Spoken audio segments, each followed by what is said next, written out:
தமிழக மக்கள் அனைவருக்கும் எனது வணக்கம்.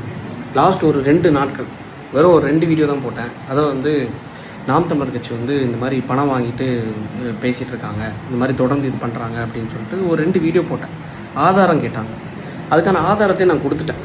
ஆக்சுவலாக இன்றைக்கி காலையில் நானும் என் அண்ணனும் சர்ச்சுக்கு போயிட்டு வீட்டுக்கு வரும்போது திருப்பி எங்கள் அம்மாவை கூப்பிட்டு நாங்கள் சர்ச்லேருந்து வீட்டுக்கு வரும்போது ராஜாபுரம்னு சொல்லிட்டு நம்ம அந்த வேர்டை சொல்லக்கூடாது, படிச்சிருக்கோம் எல்லாம் இது பண்ணியிருக்கோம், இந்த மாதிரி அவங்கள மாதிரி அநாகரிகமாக பேசக்கூடாது.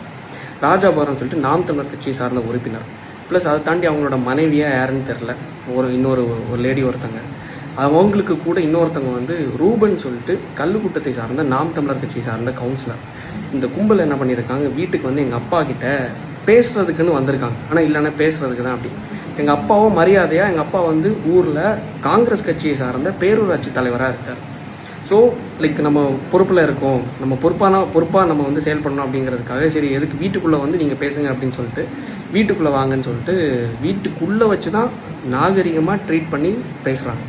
பேசும்போது நான் யதார்த்தமாக நானும் அண்ணனும் அம்மாவும் காரில் இறங்குறோம். இறங்கிட்டு ராஜாபுரம் பார்க்குறாப்புல, பார்த்துட்டு என்ன தம்பி வந்துட்டியா அப்படின்னு சொல்லிட்டு கார்லேருந்து கூப்பிட்டு என்ன பிரச்சனை அப்படின்னு சொல்லிட்டு, இல்லை தம்பி பேசுகிறதுக்கு தான் அப்படின்னு சொல்லிட்டு சரி வீட்டுக்குள்ளே போகிறோம்.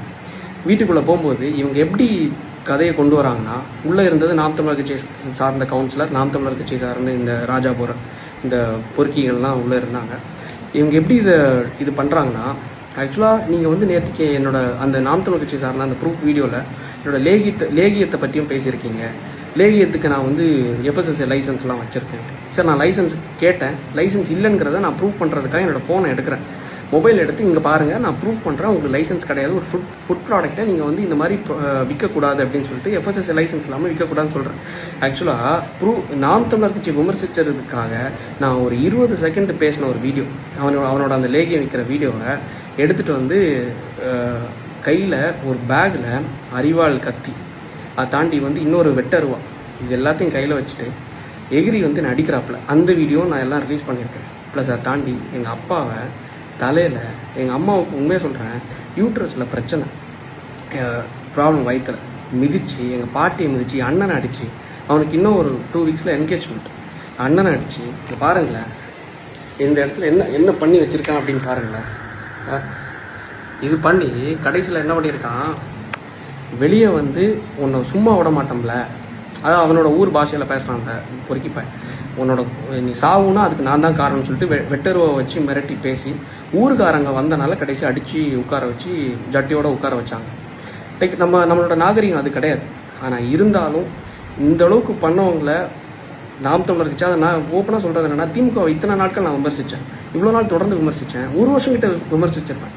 ஆனால் ஒரு தடவை கூட என் வீட்டுக்கு ஆள் அனுப்பியோ என் வீட்டை வெட்டுறதுக்கோ கொல்றதுக்கோ வந்தது கிடையாது. திமுக சார்ந்தெல்லாம் நான் பேசல. ஆனால் இருந்தாலும் இது வரைக்கும் நான் அஃபெக்ட் ஆனது கிடையாது. என் குடும்பமோ அப்பாவோ அம்மாவோ அண்ணனோ அஃபெக்ட் ஆனது கிடையாது. ஆனால் நாம் தமிழர் கட்சியை விமர்சித்த 2 நாளில் வெட்டுறது அளவுக்கு வராங்கன்னா யோசிச்சு பாருங்கள். எந்த கட்சி தாண்டியும் எப்படி ஒரு தற்கொலை கூட்டம், கொலகார கூட்டம் நம்ம வளர்த்து வச்சுருக்கோம், இந்த சீமானை நம்பி எப்படி வச்சுருக்கோம், இந்த சீமான் வளர்த்த பிறப்புகள், இந்த உடன்பிறப்புகள், இந்த தற்கொலை கூட்டம், கொலகார கூட்டம் எப்படி இருக்குன்னு மட்டும் பாருங்களேன். நாம் தமிழர் டிஎம்கே வாச்சும் ஐடிவிங்கில் தான் விளையாடுவாங்க. ஆனால் இந்த நாம் தமிழர் கட்சி, அதுக்கு முன்னாடி தான் இந்த சுனந்தாங்கிறவங்க நாம் தமிழர் கட்சியோட ஐடிவிங் செக்ரட்டரி, மாநில செக்ரட்டரி, எனக்கு காலில் மெசேஜ் பண்ணுறாங்க, you will face the consequences அப்படின்னு சொல்லிட்டு. நான் அந்த கான்சிக்வன்சஸ் இதுன்னு தெரில. ஆனால் வீட்டுக்கு வெட்டி கொள்கிற அளவுக்கு இவனுங்க வரானுங்கிற கான்சிக்வன்சஸ் நான் எதிர்பார்க்கல. சரி ஓகே பரவாயில்ல, கடைசியில் ஜட்டியோட உட்கார வச்சாங்க மக்கள், இது பண்ணி போலீஸ் கம்ப்ளைண்ட் கொடுத்துருக்கோம், அம்மா ஹாஸ்பிட்டல் அட்மிட் ஆகிருக்காங்க. என்ன பண்ணுறது, மக்களுக்காக பேசினா வீட்டில் அப்பா அம்மா யாருக்கும் நிம்மதி இல்லை, எதுவும் இல்லை.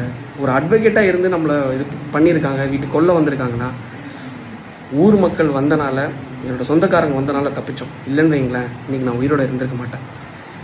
ஏதோ கடவுளோட புண்ணியத்தில், உங்களோட புண்ணியத்தில் இன்றைக்கி இருந்து பேசுகிறேன். முடிஞ்சளவு இந்த வீடியோவை ஷேர் பண்ணுங்கள்.